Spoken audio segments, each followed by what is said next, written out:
Imagine an animal built like a tank, armed with a spiked tail, walking with a swagger, and rocking giant plates on its back like a prehistoric mohawk. But here's the twist. It had a brain the size of a walnut. Sounds like a joke, right? But wait till the end, because the real story of the Stegosaurus will completely flip how you see this so-called dumb dinosaur. The Stegosaurus lived around 150 million years ago, during the Jurassic period in what's now North America. It wasn't a predator, it didn't have sharp teeth. It spent most of its time minding its business, chewing on low-lying plants. But don't be fooled, it wasn't helpless. Just look at how it was built. Its back legs were much larger than its front legs, giving its body a slanted downward angle. That might seem like a weird design, but it had huge benefits. Because of that slope, Stegosaurus could swing its tail not just with strength, but with control, with precision. That downward body made it easier to lift and aim its tail like a club, turning it into a serious weapon.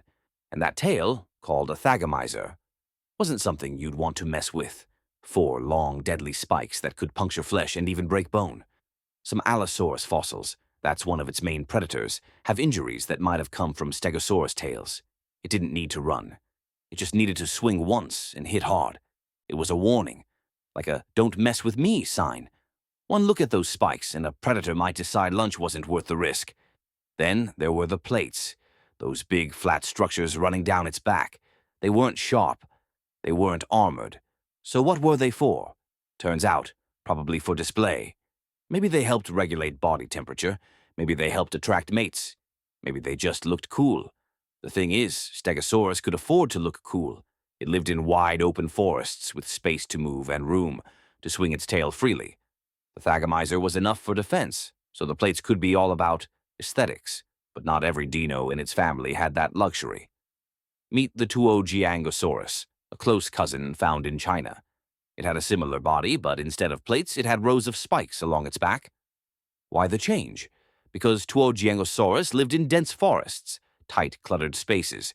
In that kind of environment, it couldn't swing its tail as freely, so it couldn't rely only on the thagomizer. It needed extra protection, which is why evolution gave it more spikes for full body defense.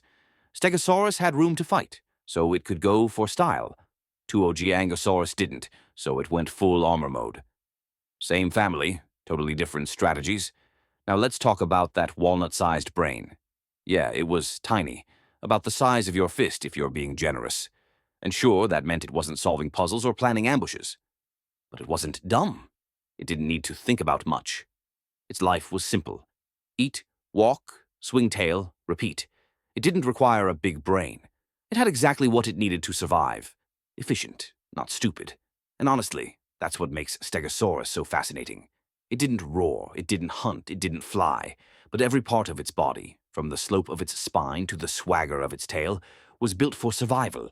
Not flashy survival, not clever survival, just solid, natural, don't mess with me survival. It's easy to laugh at a dinosaur with a brain the size of a walnut, but when you realize how long it survived, how well it defended itself, and how smartly it was built, maybe the joke's on us.